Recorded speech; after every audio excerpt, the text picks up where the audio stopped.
तो ब्रेक से पहले हम बात कर रहे थे बांग्लादेश में भारत के सहूलतकार अंजाम को पहुंचने लगे हैं और इंसानियत के खिलाफ जुर्म से मुतालिक तारीखी फैसला सामने आया है। बांग्लादेश के जस्टिस मोहम्मद गुलाम मुर्तजा की सरबराही में 3 रुकनी ट्रिब्यूनल ने साबिक वज़ीर-ए-आज़म हसीना वाजिद के खिलाफ दायर मुकदमात का फैसला सुनाते हुए उन्हें इंसानियत के खिलाफ जुराइम का मुजरिम करार दे दिया है।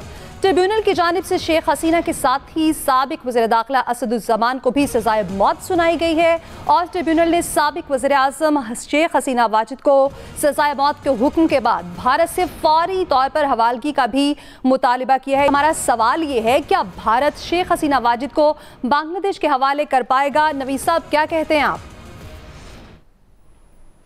अच्छा देखें अमन, ऑल्दो के बांग्लादेश और जो इंडिया है, इन दोनों के बीच में इस तरह का मुआहदा है जिसमें प्रिजनर को जो है वो एक दूसरे के हवालगी का मुआहदा मौजूद है, लेकिन मेरा नहीं ख्याल कि इंडिया जो है वो शेख हसीना को जो है वो बांग्लादेश के हवाले करेगा। अच्छा, बिकॉज ऑब्वियसली जिस तरह से शेख हसीना अपने जो 14-15 साल उसने इक़्तिदार में गुजारे और जिस तरह का उसका एटीट्यूड था टुवर्ड्स पाकिस्तान और जिस तरह से जितनी कुर्बतें थी इंडिया के साथ, तो उस सारे कॉन्टेक्स्ट में देखा जाए तो ऐसा नहीं लगता कि इंडिया जो है वो उसको हवाले करेगा। अच्छा, अब आगे ये है कि सिंस बांग्लादेश में इंतखाबात हो रहे हैं, अगले साल इंतखाबात हो रहे हैं, तो उन इंतखाबात के बाद जो गवर्नमेंट आएगी, बिकॉज जो शेख हसीना की तरफ से जो इस जजमेंट के बाद जो बयान सामने आया है, उन्होंने इसको पॉलिटिकली मोटिवेटेड एक डिसीजन कहा है कि ये सियासी बुनियादों पर ये फैसला दिया गया है। इससे पहले शेख हसीना के ही एक फॉर्मर मिनिस्टर थे उनकी गवर्नमेंट में, जिन्होंने आरटी को, रशिया टीवी को इंटरव्यू देते हुए कहा था कि शेख हसीना की गवर्नमेंट गिराने में यूएस एड और इंटरनेशनल रिपब्लिकन इंस्टीट्यूट जो अमेरिका का है उनका हाथ है। अच्छा, मजे की बात यह है कि इसी तरह के इल्जामात इससे पहले एक फॉर्मर जो स्टेट डिपार्टमेंट के ऑफिशियल थे उन्होंने भी लगाए थे। अच्छा, ये है कि जब अब जो अगले साल इलेक्शन होंगे, इलेक्शन के बाद जो गवर्नमेंट आएगी, वो गवर्नमेंट जो है वो किस तरह से इसको लेके चलती है और क्या, बिकॉज ऑब्वियसली इंडिया ये नहीं अफोर्ड कर सकता कि वो बांग्लादेश के साथ जो है वो ताल्लुकात मजीद, बिकॉज जिस तरह से पाकिस्तान के ताल्लुकात बेहतर बन रहे हैं बांग्लादेश के साथ, तो वो नहीं चाहेगा इंडिया के उसके ताल्लुकात में मजीद जो है वो बिगाड़ आए।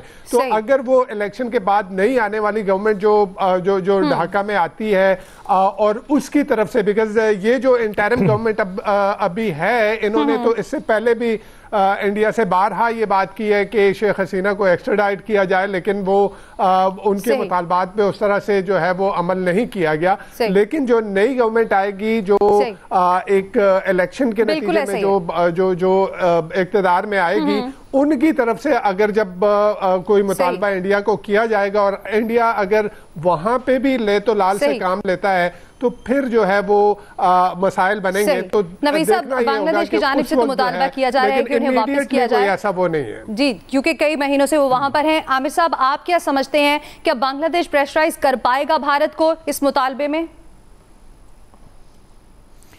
आप इलेक्टेड ले आए, आप इनकलाब ले आए, इंडिया हसीना वाजिद को कभी हवाले नहीं करेगा। इंडिया और हसीना वाजिद की सिर्फ एक चीज मुश्तरक है, वो है पाकिस्तान से दुश्मनी, और यही बात उनको इकट्ठा भी रखती है। और आप देखें कि उन्होंने कितने बुजुर्ग लोगों को जेलों से पकड़ के, जमात इस्लामी वालों को शेख हसीना वाजिद ने सिर्फ पाकिस्तान से मोहब्बत के इस्तारे में उन सबको फांसी की सजाएं दी। मुस्तकिल बुनियादों पर पाकिस्तान दुश्मनी वहाँ पर भरी जा रही थी, लेकिन सच तो सच है ना, जो निकला है इनकलाब की सूरत में, और लोगों ने उसको सस्टेन भी किया। आप इलेक्टेड गवर्नमेंट की क्या बात कर रहे हैं? इंडिया किस तरह की बात कर रहा है? राह जो हरकतें करता है वो कोई इलेक्टेड गवर्नमेंट के साथ बातचीत करने के लिए करता है कि ये सोचा जाए कि जी इलेक्टेड गवर्नमेंट आएगी तो वो शेख हसीना वाजिद को हवाले कर देंगे? बिल्कुल नहीं। वो वहां पे एक दूसरा इनकलाब लाने की राह पूरी कोशिश कर रही है कि वहां पे फिर से उसी तरह का राज हो जाए जो पाकिस्तान मुखालिफ हो, इंडिया का हामी हो। वहां पे दुश्मनी बहुत बढ़ चुकी हुई है और इसी बुनियाद पे इलेक्शन भी होने हैं कि इंडिया के खिलाफ वहां पे लोगों का गुस्सा सामने आना है और बिल्कुल इंडिया हवाले नहीं करेगा, वो ट्राई कर, वो किस कानून को मानता है?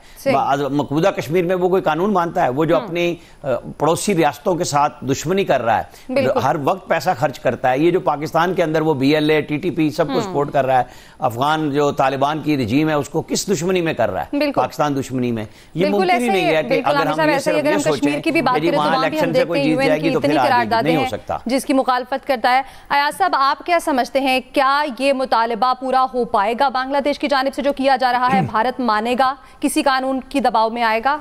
देखिए, ये एसेट्स होते हैं ये इस्तेमाल करने के होते हैं, ये ज़ाया करने के लिए नहीं होते हैं। हसीना वाजिद बिल्कुल इंडिया का बहुत बड़ा एसेट है और वो कोशिश यही होगी, क्योंकि हसीना वाजिद ने जिस तरह के बयानात दिए हैं उसके बाद इंडिया की पूरी कोशिश होगी कि किसी तरीके से दोबारा इस पार्टी की वहाँ गवर्नमेंट आए। हसीना वाजिद जाके वहाँ पे जैसे शेख मुजीब को फैसिलिटेट किया था उन्होंने, उनकी ख्वाहिश होगी एक दफ़ा फिर हसीना वाजिद को फैसिलिटेट करें।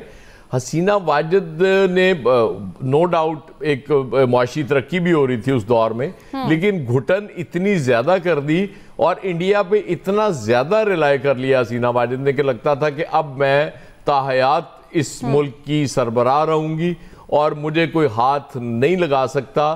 तो और उसके बाद फिर आपने देखा जब वो एहतजाज हुआ और जिस तरह अपने लोगों पे गोली चलाई, उनको शहीद किया हसीना वाजिद ने, क्योंकि उससे पहले जो आपको आमिर मिसाल दे रहे थे वो बुजुर्गों को फांसियां दी गई, वही काम वो कर रही थी अपने लोगों के साथ भी। उनको सरेआम गोलियां मारी, जला के उनको मारा गया। तो उसके बाद अंजाम तो यही होना था, लेकिन अभी अंजाम पूरा नहीं हुआ। देखते हैं कब होता है ये सही। ये देखना पड़ेगा कि आने वाले दिनों में क्या बांग्लादेश की जानिब से किया जाने वाला मुतालिबा मानता है भारत नहीं। एक्सपर्ट्स की राय इस पर लेंगे ब्रेक के बाद।